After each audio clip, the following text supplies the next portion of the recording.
बिस्मिल्लाहिर्रहमानिर्रहीम, अस्सलाम वालेकुम नाज़रीन। आप लाइव प्रोग्राम देख रहे हैं, मैं इमरान खान हूँ। कल जब हमने प्रोग्राम किया और इस चीज़ के ऊपर किया कि पाकिस्तान तहरीक-ए-इंसाफ और उसकी काबीना के अंदर क्या चल रहा है, ये लड़ाई क्यों हुई, इसकी नौबत क्यों आई, तो मुझे बहुत सारे मैसेजेस जो आए, वहाँ कुछ लोगों ने ऐसे मैसेजेस किए कि वो एक नई तरफ तवज्जो दिलाना चाह रहे थे। तो वो चीज़ हम सामने रख लेते हैं और उसके ऊपर भी आज प्रोग्राम में बात करेंगे। कुछ लोगों का ये मानना है कि क्योंकि अपोजिशन तो अब लड़ती नहीं है और लड़ाई देखने का इस कौम को शौक है, तो हुकूमत ने डाइवर्जन देने के लिए कि असल इश्यूज़ की तरफ लोग ना जाएं, ये ना देखें कि कोरोना में कितनी बुरी तरह एक्सपोज हुए, ये ना देखें कि गुर्बत कितनी बड़ी है, ये ना देखें कि बेरोज़गारी कितनी बड़ी है, ये ना देखें कि पाकिस्तान का जो तरक्याती मंसूबे हैं वो कोई शुरू भी हुए हैं और हुए हैं तो वो उनका क्या बन रहा है, ये इसके बजाय डिस्कशन चली जाए कि जी हुकूमती वज़रा आपस में लड़ रहे हैं और ये एक सस्ता सौदा है। अगर आप ये 2-4 दिन 10 दिन मीडिया को एंगेज कर लेते हैं और मीडिया नॉन इश्यूज़ में चला जाता है, तो ये तो बड़ा अच्छा और सस्ता सौदा है कि सबकी डाइवर्जन इस तरफ हो गई, इस तरफ तवज्जो रहेगी और कोई हुकूमत से हुकूमत की कारकर्दगी के बारे में नहीं पूछेगा। लेकिन फिर भी हुकूमती कारकर्दगी भी जो 6 महीने का सवाल लगाया है इमरान खान साहब ने, उस पर भी आज के प्रोग्राम में मुझे बात करनी है, क्योंकि मेरे साथ 2 बड़े सीनियर तज्ज़ियाकार आज के प्रोग्राम में मौजूद हैं।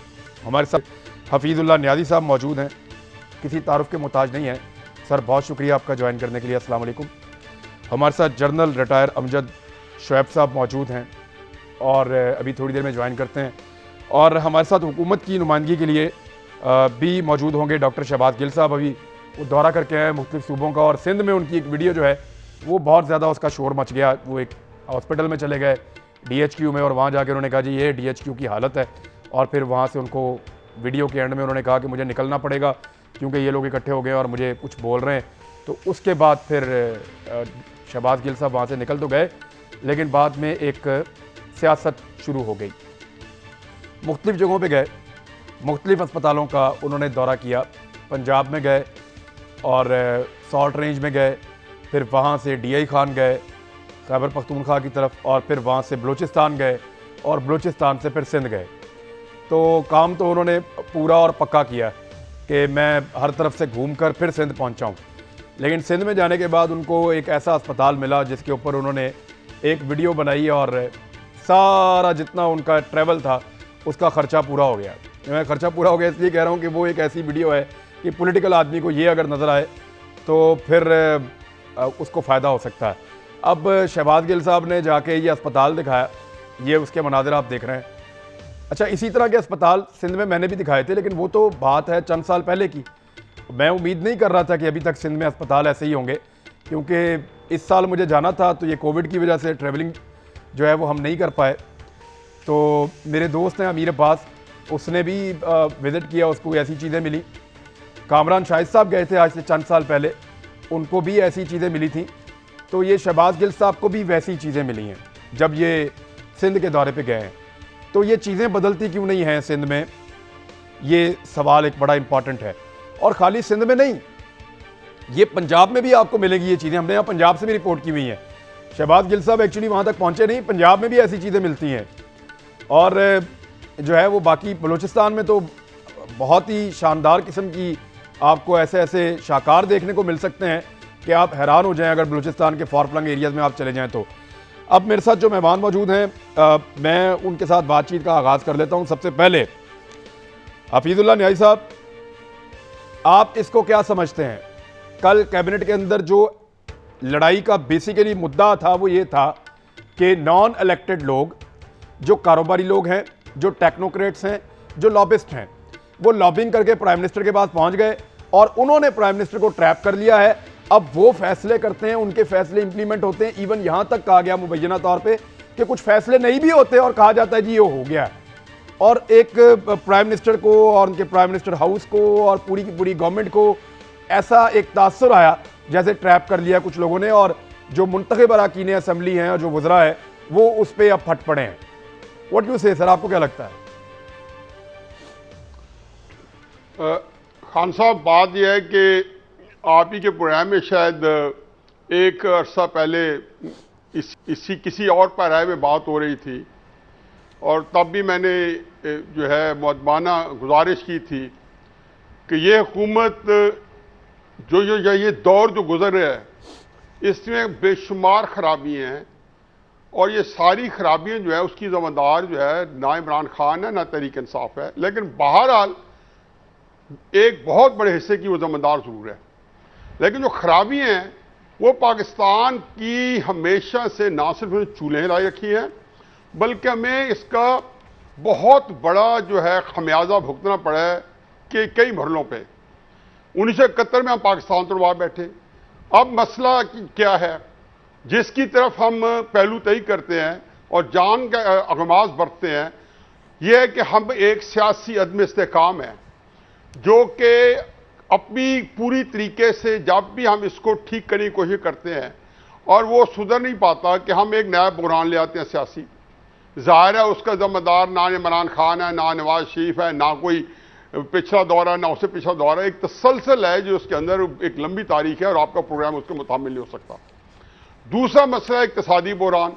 इक्तिसादी बुरान हमेशा से जब भी आपने सियासी अदम इस्तेकाम दिया पाकिस्तान को अपने मजबूत मकासद हासिल करने के लिए, अपनी पसंद की हुकूमत तोड़ने के लिए और अपनी नापसंदा हुकूमत को तोड़ने के लिए, अपनी पसंद की हुकूमत बनाने के लिए, तो पाकिस्तान फौरन बाद एक शदीद इक्तिसादी बुरान का हमेशा से शिकार रहा है। पहली दफा हम नहीं देख रहे। तीसरी चीज जो है वो शाज़ व नाज़िरी हमें मिलती है और वो है गवर्नेंस फेलियर।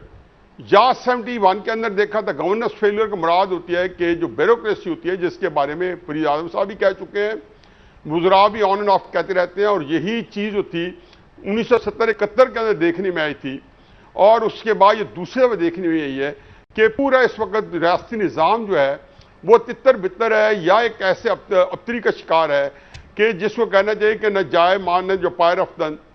और चौथी चीज जो है वो इस हुकूमत को अजीबोगरीब मिली है जो इसकी वो अपनी बिल्कुल इंडिजिनस है, जो इनकी अपनी खुदकार पैदावार है, वो है कि पार्टी के अंदर जो पार्टी गवर्निंग पार्टी है, रूलिंग पार्टी है, कोलिशन ये बात नहीं करता हूं, जो मेजॉरिटी रूलिंग पार्टी है वो अंदर से इंतशार का शिकार है और वो छोटे इंतशार नहीं है। वो इंतशार इमरान खान के लिए भी मेरा ख्याल है इंतशार का रीजन क्या है सर? इंतशार का रीजन क्या है? देखें बड़ा सवाल यह है कि कहानी है वो इंतशार। एक सेकंड, मैं दो तीन चीजें आपके सामने रख देता हूं ना। एक तो ये है कि उनको लगता है कि जिस काम के लिए वो आए थे वो काम वो नहीं है, ये वो कहते भी हैं। नंबर एक, यानी कारकर्दगी नहीं है शायद, और इस वजह से अब फ्रस्ट्रेशन बढ़ती जा रही है जिसको आप गवर्नेंस भी कहते हैं। अब दूसरा यह है कि गैर मुंतखब लोग जो हैं वो आके काबिज हो गए हैं और उसकी वजह से एक फ्रस्ट्रेशन हो रही है कि इलेक्शन असली लड़िए, जोर हम लगाएं, इक्तदार में खान को हम लेकर आएं और ये नॉन इलेक्टेड लोग, कारोबारी लोग आए और आगे कंट्रोल करके अपनी मर्जी के फैसले करें। दूसरी चीज ये भी है, ये इनमें से आपको क्या लगता है सर, या ये एक डाइवर्जन है कि जनाब लोगों की तवज्जो हटा दो, आपस में लड़ पड़ो? हाँ साहब, मैं आपको वैसे सल्यूट पेश करता हूं कि हम प्रोग्राम को जितना बोर करने की कोशिश करें आप उसमें से कोई ना कोई दिलचस्प पहलू निकाल लेते हैं। मैं इन चीज़ों को, मेरे इस वक्त जो मैं कह रहा हूं इनमें से कोई भी चीज़ नहीं है, लेकिन चीज़ों का एक अपना इंपैक्ट है, वो उसमें बाद में एड्रेस करता हूं। उसके अंदर मैं इमरान खान के साथ हूं और बिल्कुल आज आपको उसके बारे में वाज़ेह तौर पर मैं बड़े अरसे से बार बार दोहरा रहा हूँ, लेकिन मैं उसमें बाद में एक फिक्र पॉइंट दूंगा। लेकिन मैं पहले बताऊँ जो इंतशार क्या है। इंतशार ये कि इमरान खान साहब जो है वो दो चीज़ों में सिफर बटे सिफर है। ये उसमें को मैं कोई बदतारीफ ही नहीं कर रहा हूं, मैं उनको कोई क्रिटिसाइज नहीं कर रहा हूं। वो एक ऐसा चीज है कि उनका पूरा लाइफ के अंदर वैक्यूम है। वो एक पार्टी बनाना और दूसरा हुकूमत चलाना। इसका मतलब ये वो बेवकूफ है, अलम माशाअल्लाह वो अक्लमंद है, बड़े जीरक हैं, दुनिया जिसको वर्ल्डली क्लेवर है।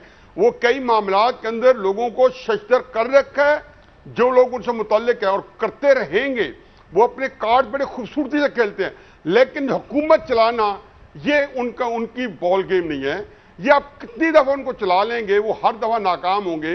पार्टी जो है 1996 से जब से मारदे वजूद में आई है, ये बिल्कुल जो आज आप देख रहे हैं इसी तरह इंतशार का शिकार रही है। इसकी निशानदेही आप जैसे जीरिक जो एंकर्स जो हैं और जर्नलिज्म के लोग हैं वो निशानदेही करते रहे हैं। जी ठीक है, बड़ी मेहरबानी सर। लेकिन गालिब था कि जब इक़्तिदार में आऊंगा मैं उसको डालूंगा, उसमें नाकाम रहे। लेकिन वो ये कहते थे। अब जो बात, अब एक कमेंट लेते हैं खान साहब, वो जो आपने कही है उस गेम के अंदर, इस गेम को पाकिस्तान में बंद होना चाहिए।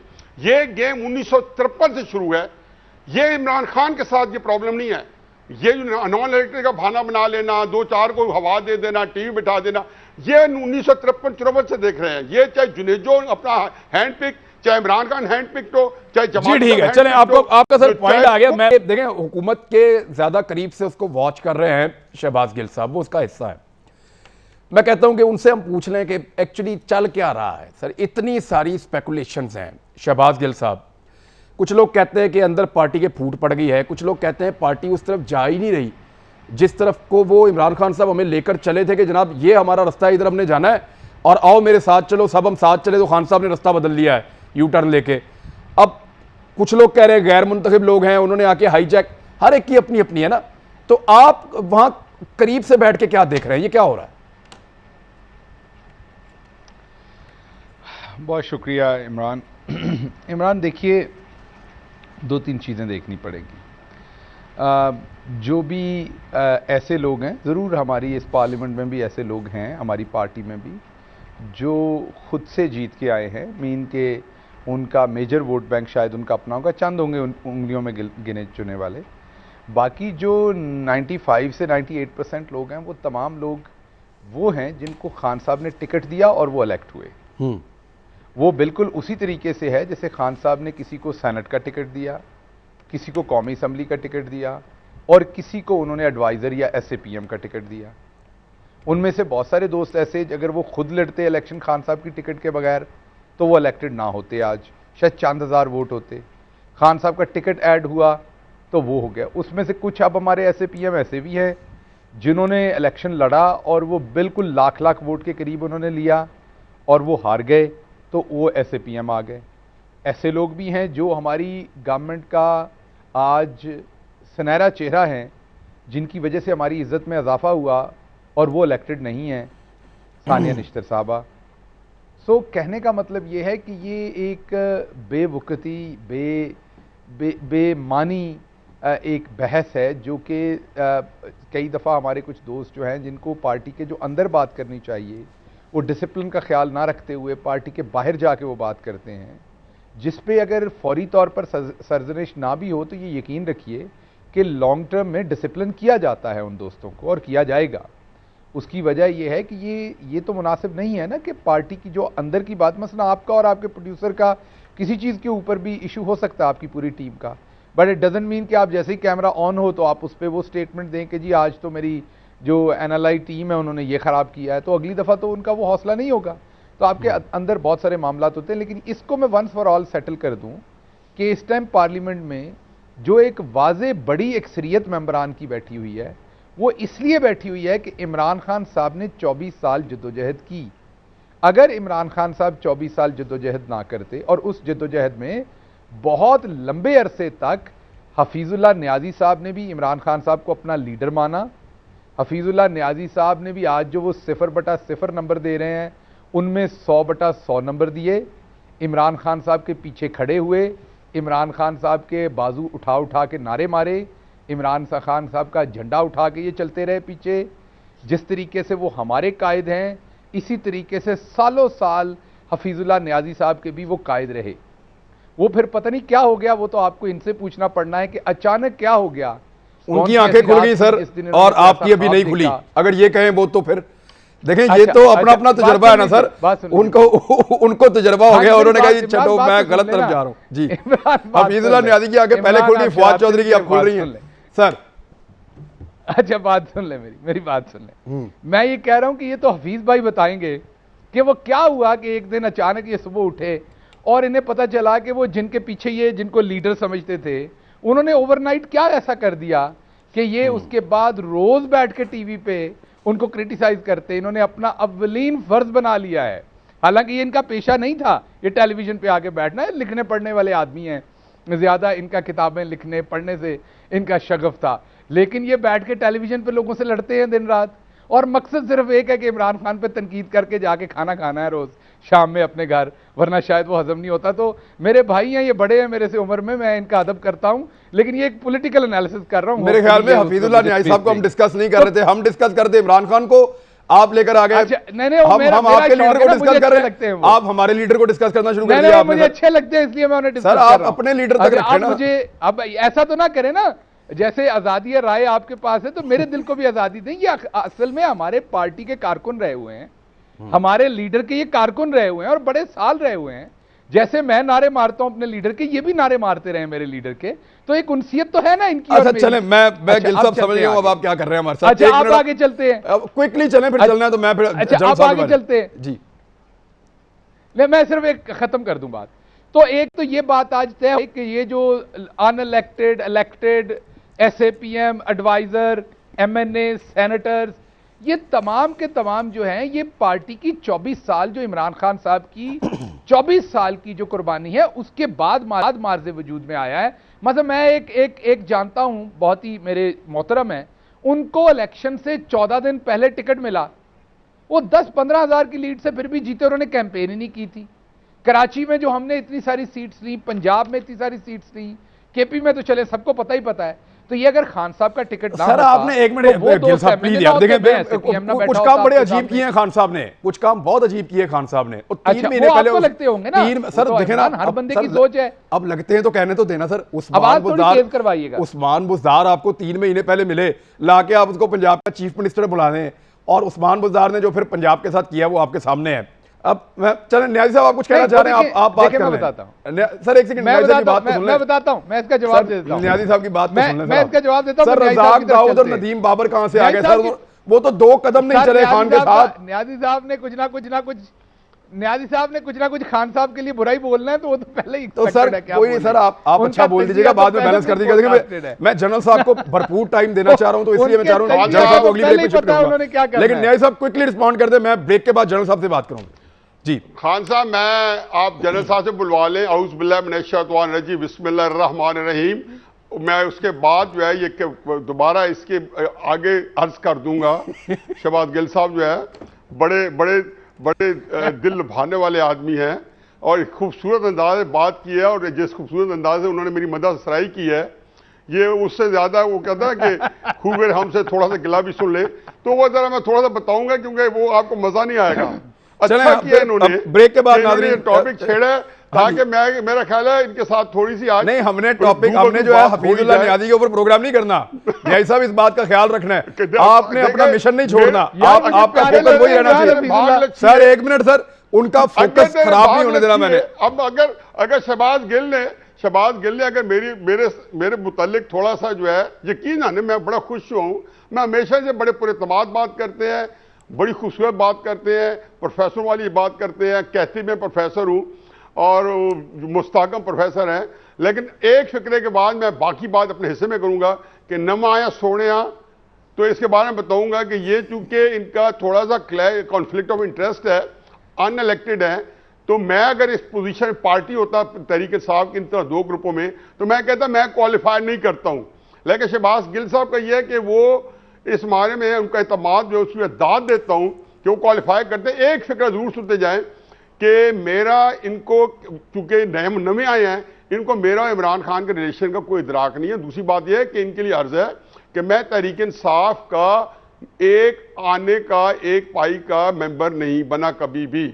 मेरा इमरान खान से जो तल्लक है वो बड़ा गहरा था, बहुत रिस्पेक्ट का था, मेरे वो दिल पे राज करते रहे हैं, मेरे हम उम्र हैं, मैं उनका करीब तरीन मर्द रिश्तेदार हूँ इस दुनिया में, और मेरे मामला जो हैं वो ऐसे नहीं है कि मैं शहबाज गिल साहब के या इमरान खान साहब जो एंकर है उनके उकसाने पे उस तरफ पड़ जाऊं।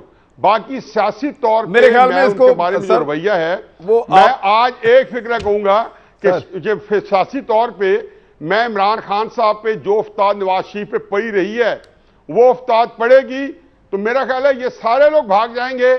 लेकिन मुझे ये पता है कि मुझे वहां पे इमरान खान साहब को सपोर्ट करनी है, और मैं वो वक्त आएगा तो पता चलेगा सर क्या बात है। मैं नहीं चाहता सर, ये डिटर्मिनेशन। मैं एक ब्रेक सर ले रहे थे, मुझे ब्रेक लेने थे, जनरल साहब की बारी देनी थी, लेकिन ब्रेक के बाद फिर जनरल साहब से शुरू करते हैं। हमारे साथ ही रहे आप।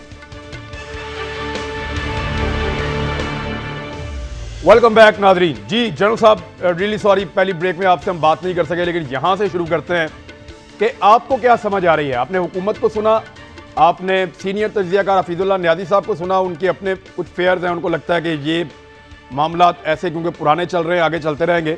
लेकिन इस वक्त पार्टी के अंदर, कैबिनेट के अंदर जो चल रहा है, उसके बैकग्राउंड में आपको क्या लगता है? बिस्मिल्लाहिर्रहमानिर्रहीम।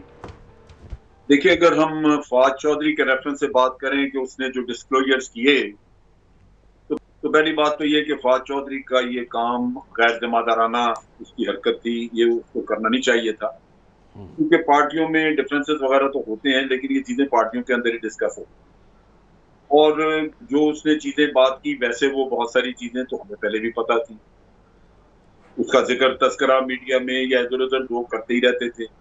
लिहाजा पार्टी के अंदर से जब कोई बात करता है तो वो जरा मुस्तनद हो जाती है, वरना ये चीजें डिस्कस तो होती रहती है मीडिया में कि जी फलां ने फलां को निकलवाया और ये किया और वो किया। लेकिन ये कहना कि किसी और पार्टी में कोई इख्तलाफात नहीं होते, ये गलत है। पार्टियों में इख्तलाफात हैं, लेकिन लोग मेच्योर हैं कि वो आके पब्लिक में बात नहीं करते। फिर ये भी बात दुरुस्त है कि सब कुछ ठीक नहीं है, खुद इनके अपने एमपी वगैरह भी इसकी बात कर रहे हैं। और अभी कहा जा रहा है कि खान साहब ने 6 महीने का वक्त दिया है लोगों को कि आप अपनी परफॉर्मेंस दिखाएं। 6 महीने में परफॉर्मेंस दिखानी मुश्किल है। एक चीज बड़ी वाज़ेह है कि हालात कोरोना की वजह से कुछ ऐसे हो गए हैं कि परफॉर्मेंस दिखाना भी चाहें तो शायद ना दिखा सकें, और काफी क्राइसिस जो है वो इमरान खान के वक्त के दौरान आती रही। लिहाजा उन चीजों की वजह से भी मामला दूर रहे। लेकिन जो हफीजुल्लाह न्याजी जो बात कर रहे थे, और वो बहुत सारे लोग करते हैं, क्योंकि जो आप अपने लिए जो आप स्पेशल असिस्टेंट चुनते हैं, जो आपके मशीर बनते हैं, अगर वो नॉन इलेक्टेड है तो बेशक हो आपकी मर्जी, लेकिन दूसरी तरफ ये है कि आप अगर फैसला करें तो कम से कम ये सोच लेना चाहिए कि कोई कंट्रोवर्शियल लोग आपके आपके खाते में ना आ जाए। कट ऑफ इंटरेस्ट तो नहीं है कम से कम? आप जिस नारे के तहत हुकूमत में आए वो एक बड़ा मुतबर था कि आपने, मतलब हर वक्त अगर आप देखें तो कोई ना कोई क्लिप निकल आती है इमरान खान की जिसके ऊपर उन्होंने कहा होता है कि जी इस तरह के लोग अगर आप उनमें मशीर रखने हैं तो वो उससे बेहतर है कि आप ये हो ही ना यहाँ पे, या ये कि बहुत सारी चीजें जो वो निगेट करते रहे हैं। लेकिन जब कंट्रोवर्शियल लोग जिनके ऊपर अपने ऊपर या क्लैश ऑफ इंटरेस्ट का मसला है या उन लोगों के ऊपर अपने इल्जामात हैं, वो अगर वो आपके सेटअप से दूर रहें तो आपके लिए बेहतर है। लेकिन जब आप वो ले आते हैं और फिर आप पब्लिक में क्रिटिसिज्म भी देखते हैं, सब कुछ देखते हैं, और फिर भी आप अपनी रवश नहीं बदलते, तो वो इल्जाम फिर आपको सहना पड़ता है। फिर वो इमरान खान के ऊपर इल्जाम है, कोई चॉइस भी उनकी और उसका फॉलो भी उनको देखना होगा। तो ये चीजें हैं जो कि हुकूमत के मामले में एक इनकी रुकावट है या उनको काफी क्रिटिसिज्म है। लेकिन दूसरा जो बहुत इंपॉर्टेंट इशू जो मैं हमेशा कहता हूं और मुझे उस चीज पे कल्क है, वो ये है कि जब जब जब आप पार्लियामेंट्री डेमोक्रेसी चलाते हैं तो जितनी हुकूमत उसमें आम है उतनी ही आपकी ऑपोजिशन आम है। ऑपोजिशन अच्छी है बुरी है ये उनकी परफॉर्मेंस अवाम देख लेंगे, लेकिन आपने क्या उस ऑपोजिशन के साथ कोई वर्किंग रिलेशनशिप बनाई?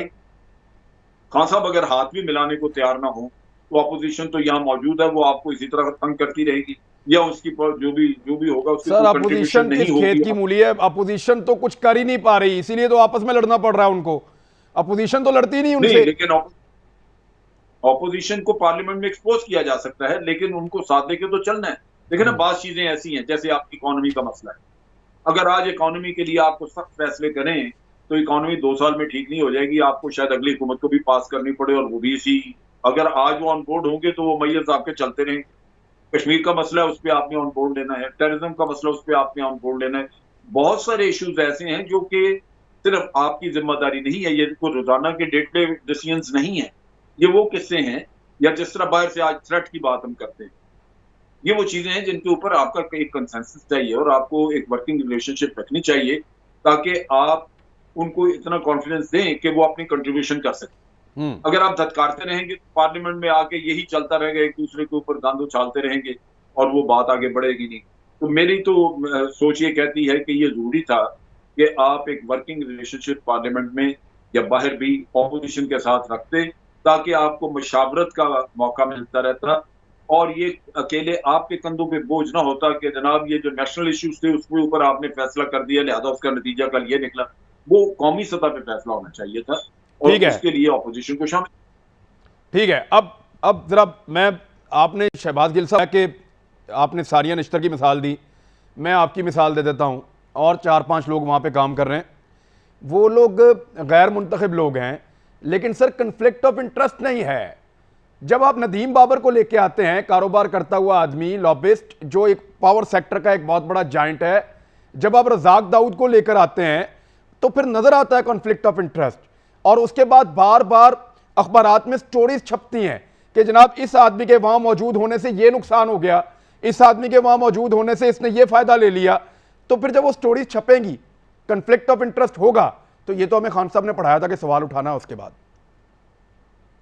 आप पे तो नहीं उठा रहे हम। इमरान, ये आपका बड़ा ये इमरान आपका बड़ा अच्छा सवाल है, और इसका जवाब सिर्फ इतना है कि मेरे ख्याल में आप भी इस प्रोग्राम में बैठे सारे लोग कम से कम एक चीज़ की तो गवाही देते हैं कि इमरान खान साहब जो हैं वो फाइनेंशियल करप्शन के करीब से नहीं गुजरी, ना वो खुद करते हैं ना किसी को करने देंगे। तो अगर किसी के पास कोई सबूत है, इन जो 2-3 मुअज़्ज़ज़ मेंबरान का आपने नाम लिया कि इनका कोई कॉन्फ्लिक्ट ऑफ इंटरेस्ट वाकई एक्चुअली प्रैक्टिस हुआ है, वो खान साहब को दें, वो फ़ौरन एक्शन लेंगे।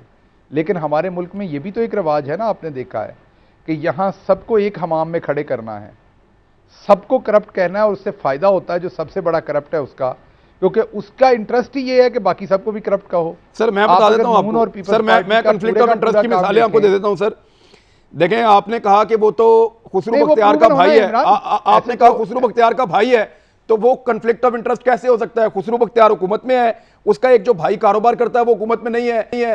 तो सर यही वाला कॉन्फ्लिक्ट ऑफ इंटरेस्ट शरीफ खानदान में एग्जिस्ट करता था कि सलमान शहबाज कारोबार कर रहा है, हमजा शहबाज सियासत कर रहा है। जवाब देता हूं, यहां पे नहीं करता।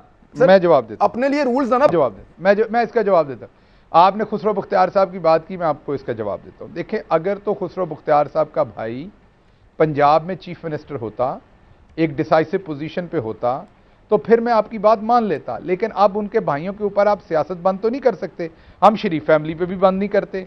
हम तो सिर्फ ये कहते हैं कि जब आप जब आप अपने सलमान शहबाज जो कि पॉलिटिक्स में नहीं है, उनको चाइना में साथ लेके जाएंगे और वहां डील्स में बिठाएंगे, तो वो कॉन्फ्लिक्ट ऑफ इंटरेस्ट है। अगर तो खुसरो बख्तियार भी अपने भाई को ऐसा करते हैं तो फिर कॉन्फ्लिक्ट ऑफ इंटरेस्ट है। लेकिन अगर उनका कोई भाई बिजनेस करता है और वो चीफ मिनिस्टर भी नहीं है, प्राइम मिनिस्टर भी नहीं है, ये पहली दफा वो दोनों भाई। नदीम बाबर की कंपनी ने कितने पैसे देने हैं हुकूमत पाकिस्तान के सुई नौदरन की, आपको पता है? नदीम बाबर की कंपनी ने कितने पैसे देने हैं? इसका एग्जैक्ट मुझे 1.5 अरब रुपया सर, अमाउंट का नहीं पता कि उन्होंने को पैसे 1.5 अरब रुपया देना है। अगर देना है, आप जब अगली दफा प्राइम मिनिस्टर से मिलें, उनके सामने ये डॉक्यूमेंट्स रखें। अगर आप कोई चीज भी प्रूव करते हैं तो आपको इमरान खान का पता वो 1 मिनट नहीं लेंगे किसी। सर मैं अब आपको बता देता हूं ना, मैं उन्होंने किया क्या, उन्होंने उसके शेयर्स अपने कम कर लिए और वो ओहदा छोड़ के उन्होंने ये साबित कर दिया कि जनाब मेरा तो अब इस कंपनी के साथ ताल्लुक कोई नहीं, कंपनी जाने हुकूमत जाने। लेकिन हुकूमत पाकिस्तान की जरूरत नहीं हुई कि ना उस कंपनी का कनेक्शन काट सकी आज तक और ना उस कंपनी से पैसे ले सकी आज तक, और नदीम बाबर जो है वो बैठे हुए हैं मुशीर बन के। तो सर ये है तरीका वारदात जो इमरान खान साहब ने समझाया था। अब कैसे भूल जाएं इतनी जल्दी हम? नहीं, आप बिल्कुल नहीं भूलिए, और हम कोई भी नहीं आपको कहता कि भूलें। मैं सिंपल आपको रूल ऑफ थंब ये बताया है कि रूल ऑफ थंब हमारी हुकूमत में ये है कि जो भी करेगा वो भरेगा, और खान साहब ने ये प्रूव करके दिखाया। वो चीनी स्कैंडल हो, वो कोई और मामला हो, जिसने जो किया उसने वो भरा। आप इस चीज के मुझे कोई डॉक्यूमेंट्स हैं आपके पास, दे दें या खान साहब को दे दें। देखिए हमारे मुल्क में मैंने आपकी सर आप नदीम बाबर से पूछ लें सर, अपनी मैं तो कहता हूं ये डॉक्यूमेंट आपकी कैबिनेट में लोग लेके घूम रहे हैं सर, उनसे कहेंगे खान साहब को दे दें। सर इमरान ऐसा नहीं है, मेरी अर्ज सुन लें। बहुत सारी बेपर की लोग मेरे बारे में भी लगा देते हैं। आज मुझे एक साहब मिलने आए ऑफिस में, मैं आपको टेलीविजन पे बता रहा हूं। उन्होंने मुझे कहा कि यार मैंने सुना है कि मैं अखबार का नाम नहीं लेता, फलां अखबार में आपका शेयर है। तो मुझे समझ नहीं आई कि शेयर का क्या मतलब, कि मैंने अखबार में कोई शेयर रख लिया, मीन जैसे मैं मालिकाना हकूक आ गए मेरे। तो थोड़ी देर के बाद समझ आई कि वो मुझे ये कह रहे हैं कि शायद फलां अखबार में कोई इश्तिहार वगैरह देने में आप भी माल पानी बीच में लेते हैं। वो एक मीडिया के दोस्त थे। तो मैंने उन्हें हंस के बताया कि हजूर मैं कभी पंजाब या यहाँ, मेरा इश्तिहारों के साथ कभी लेना देना नहीं होता और ना मैं रखता हूं और ना आने वाले दिनों में रखना चाहता हूं। तो लोग तो किसी के बारे में, अब उन्होंने मेरे मुंह पे कहा है, हो सकता है कल को वो आपको भी कह दें, हो सकता है कल। It is your opinion sir, आप मामला आपने क्लियर कर दिया, ठीक है, लेकिन जो आपने मौक़िफ़ दिया ये आपकी ओपिनियन है। इस ओपिनियन के बावजूद बहुत सारी चीजें हैं जिसको हम डिस्कस करते रहते हैं। अखबारात में अंग्रेजी अखबारात भरे पड़े हैं, किसी को चैलेंज कर दें नदीम बाबर और किसी को भी हट जाने का दावा कर दें, किसी को नोटिस भेज दें। हमें पैमरा के थ्रू कह दें? नहीं कहेंगे साहब, आपको भी पता है। एक ब्रेक ले लेते हैं, ब्रेक के बाद मैं हफीजुल्ला न्याजी साहब से पूछता हूं। ब्रेक लें, वापस आ रहे हैं। वेलकम बैक नाजरीन। मैं चाहता हूं कि मेरे तीनों मेहमान जो है मुख्तसर जवाब दे दें मुझे, क्योंकि वक्त की किल्लत है और तीनों को मैं चाहता हूं मौका मिले। सबसे पहले हफीजुल्ला न्याजी साहब, सर देखें सारी डेवलपमेंट्स होती जा रही हैं। एक बंदा लंदन दवाई लेने गया था, वो अभी तक वापस नहीं आया सर, 6-7 महीने हो गए हैं सर। कम से कम उसके बारे में भी तो कोई स्टेटमेंट आपका होना चाहिए सर, ऑन रिकॉर्ड। देखिए जी, इस वक्त इश्यू वो है नहीं, क्योंकि जो इनकम्बेंट गवर्नमेंट होती है ना, पाकिस्तान का सब कुछ जो है उसका इंहिसार उसके ऊपर है।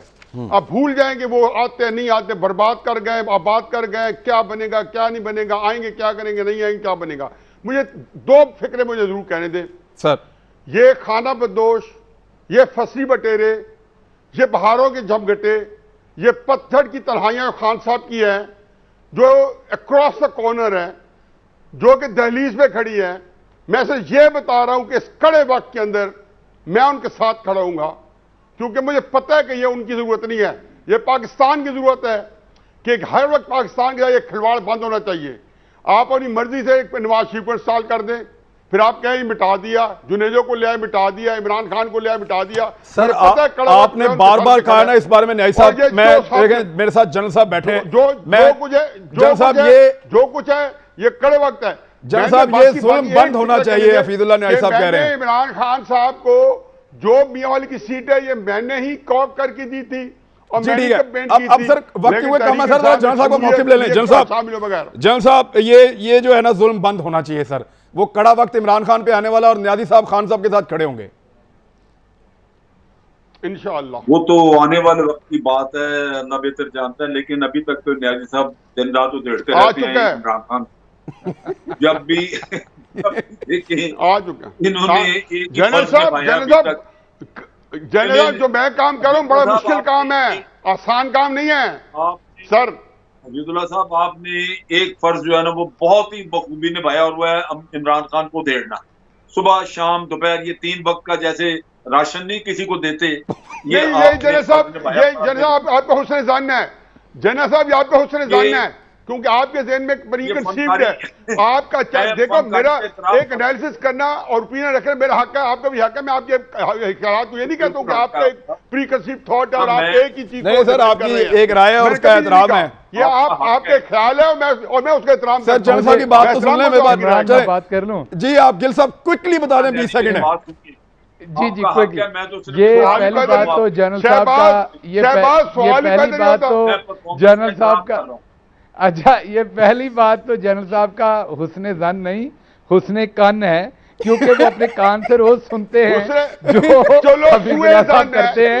लेकिन मैं खुश इस बात पे हुआ, अच्छा मैं खुश इस बात पे हुआ आज कम से कम ये तो माने कि ये भी मेरे लीडर के फॉलोअर रहे हैं और मानते रहे हैं, जल्दी ये दोबारा आ जाएगी। अच्छा था, उसने जान नहीं है, उसने कान है। वक्त खत्म हो गया है, फिर मुलाकात होती है कल। अल्लाह हाफ़िज़।